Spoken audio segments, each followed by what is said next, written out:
بسم اللہ الرحمن الرحیم۔ شروع کرتا ہوں اللہ کے نام سے جو بڑا مہربان نہایت رحم والا ہے۔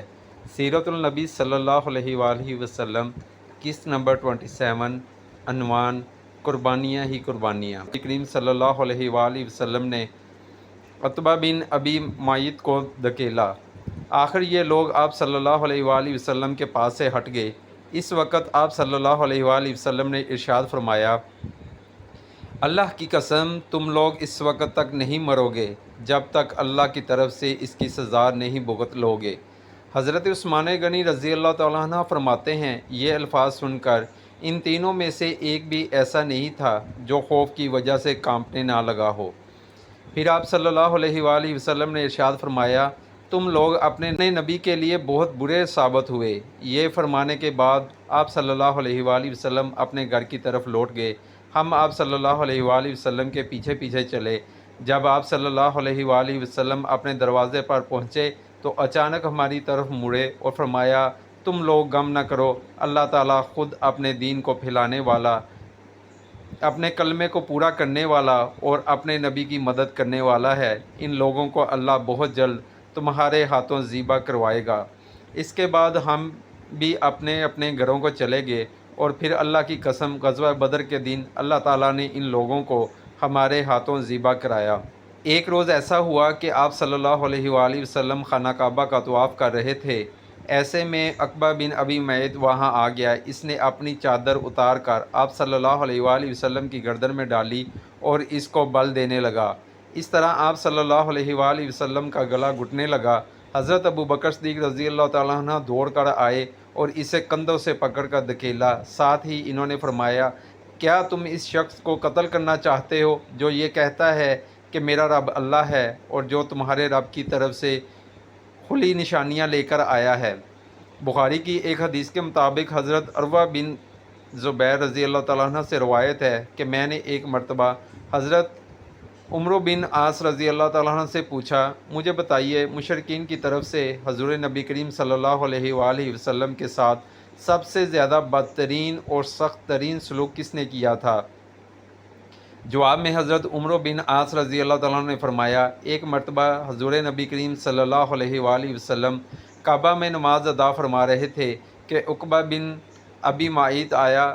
اس نے آپ صلی اللہ علیہ وآلہ وسلم کی گردن میں کپڑا ڈال کر اس سے پوری قوت سے آپ صلی اللہ علیہ وآلہ وسلم کا گلا گھونٹا۔ اس وقت حضرت ابو بکر صدیق رضی اللہ تعالیٰ نے اسے دھکیل کر ہٹایا۔ یہ قول حضرت عمرو بن عاص رضی اللہ تعالیٰ عنہ کا ہے۔ انہوں نے یہی سب سے زیادہ سخت برتاؤ دیکھا ہوگا، ورنہ آپ صلی اللہ علیہ وآلہ وسلم کے ساتھ اس سے کہیں زیادہ سخت برتاؤ کیا گیا۔ پھر جب مسلمانوں کی تعداد 38 ہو گئی تو حضرت ابو بکر صدیق رضی اللہ تعالیٰ عنہ نے آپ صلی اللہ علیہ وآلہ وسلم سے عرض کیا، اے اللہ کے رسول، مسجد الحرام میں تشریف لے چلیے تاکہ ہم وہاں نماز ادا کر سکیں۔ اس پر آپ صلی اللہ علیہ وآلہ وسلم نے ارشاد فرمایا، ابو بکر ابھی ہماری تعداد تھوڑی ہے۔ حضرت ابو بکر صدیق رضی اللہ تعالیٰ عنہ نے پھر اس خواہش کا اظہار کیا۔ آخر حضور نبی کریم صلی اللہ علیہ وآلہ وسلم اپنے تمام صحابہ کو ساتھ مسجد الحرام میں پہنچ گئے۔ حضرت ابو بکر صدیق رضی اللہ تعالیٰ عنہ نے کھڑے ہو کر خطبہ دیا، لوگوں کو کلمہ پڑھ لینے کی دعوت دی۔ اس طرح حضرت ابو بکر صدیق رضی اللہ تعالیٰ عنہ سب سے پہلے شخص ہیں جنہوں نے مجمع میں کھڑے ہو کر اس طرح تبلیغ فرمائی۔ اس خطبے کے جواب میں مشرکین مکہ حضرت ابو بکر صدیق رضی اللہ تعالیٰ عنہ اور دوسرے مسلمانوں پر ٹوٹ پڑے اور انہیں مارنے لگے۔ حضرت ابو بکر صدیق رضی اللہ تعالیٰ عنہ کو تو انہوں نے سب سے زیادہ مارا پیٹا، مار پیٹ کی انتہا کر دی گئی۔ عقبہ نے تو انہیں اپنے جوتوں سے مار رہا تھا، اس میں دوہرا تلا لگا ہوا تھا۔ اس نے حضرت ابو بکر صدیق رضی اللہ تعالیٰ عنہ کے چہرے پر ان جوتوں سے اتنی ضربیں لگائیں کہ چہرہ لہو لہان ہو گیا۔ ایسے میں حضرت ابو بکر صدیق رضی اللہ تعالیٰ عنہ کے قبیلے بنو تمیم کے لوگ وہاں پہنچ گئے۔ انہیں دیکھتے ہی مشرکین نے حضرت ابو بکر صدیق رضی اللہ عنہ کو چھوڑ دیا۔ ان لوگوں نے حضرت ابو بکر صدیق رضی اللہ تعالیٰ عنہ کو ایک کپڑے پر لٹایا اور بے ہوشی کی حالت میں گھر لے آئے۔ ان سب کو یقین ہو چکا تھا کہ حضرت ابو بکر صدیق رضی اللہ تعالیٰ عنہ آج زندہ نہیں بچیں گے۔ اس کے بعد بنو تمیم کے لوگ واپس حرم آئے اور انہوں نے کہا، اللہ کی قسم اگر ابو بکر مر گئے تو ہم عقبہ کو قتل کر دیں گے۔ یہ لوگ پھر حضرت ابو بکر صدیق رضی اللہ تعالیٰ عنہ کے پاس آئے۔ انہوں نے اور حضرت ابو بکر صدیق رضی اللہ تعالیٰ عنہ کے والد نے ان سے بار بار بات کرنے کی کوشش کی، لیکن آپ بالکل بے ہوش تھے۔ آخر شام کے وقت کہیں جا کر آپ کو ہوش آیا اور بولنے کے قابل ہوئے۔ انہوں نے سب سے پہلے یہ پوچھا، حضرت نبی کریم صلی اللہ علیہ وآلہ وسلم کا کیا حال ہے؟ گھر میں موجود افراد نے ان کی اس بات کا کوئی جواب نہ دیا۔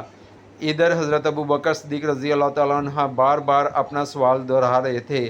آخر ان کی والدہ نے کہا، اللہ کی قسم ہمیں تمہارے دوست کے بارے میں کچھ معلوم نہیں۔ یہ سن کر حضرت ابو بکر صدیق رضی اللہ تعالیٰ عنہ نے فرمایا، اچھا تو پھر جمیل بنت خطاب کے پاس جائیں، ان سے حضرت صلی اللہ علیہ وآلہ وسلم کا حال دریافت کر کے مجھے بتائیں۔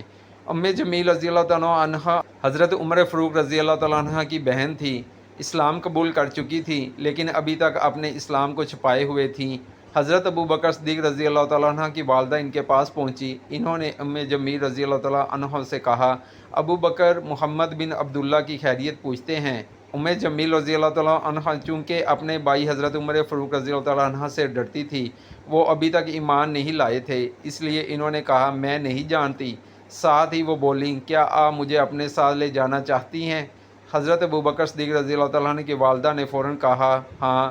اب یہ دونوں وہاں سے حضرت ابو بکر صدیق رضی اللہ تعالیٰ عنہ کے پاس آئیں۔ جمیل رضی اللہ تعالیٰ عنہ نے ابو بکر صدیق رضی اللہ تعالیٰ عنہ کو زخموں سے چور دیکھا تو چیخ پڑی، جن لوگوں نے تمہارے ساتھ یہ سلوک کیا ہے وہ یقیناً فاسق اور بدترین لوگ ہیں۔ مجھے یقین ہے اللہ تعالیٰ ان سے آپ کا بدلہ لے گا۔ حضرت ابو بکر صدیق رضی اللہ تعالیٰ عنہ نے کہا، رسول اللہ صلی اللہ علیہ وآلہ وسلم کا کیا حال ہے؟ جمیل رضی اللہ تعالیٰ عنہ ایسے لوگوں کے سامنے بات کرتے ہوئے ڈرتی تھی جو ابھی ایمان نہیں لائے تھے، چنانچہ بولی، یہاں آپ کی والدہ موجود ہیں۔ حضرت ابو بکر صدیق رضی اللہ تعالیٰ عنہ فوراً بولے، ان کی طرف سے بے فکر رہیں، آپ کا راز ظاہر نہیں کریں گی۔ اب جمیل رضی اللہ تعالیٰ عنہ نے کہا، رسول اللہ صلی اللہ علیہ وآلہ وسلم خیریت سے ہیں۔ حضرت ابو بکر صدیق رضی اللہ تعالیٰ عنہ نے پوچھا، حضور اکرم صلی اللہ علیہ وآلہ وسلم اس وقت کہاں ہیں؟ جمیل نے فرمایا، دار ارقم میں ہیں۔ یہ سن کر حضرت ابو بکر صدیق رضی اللہ تعالیٰ عنہ بولے، اللہ کی قسم میں اس وقت تک نہ کچھ کھاؤں گا نہ پیوں گا جب تک میں رسول اللہ صلی اللہ علیہ وآلہ وسلم سے مل نہ لوں۔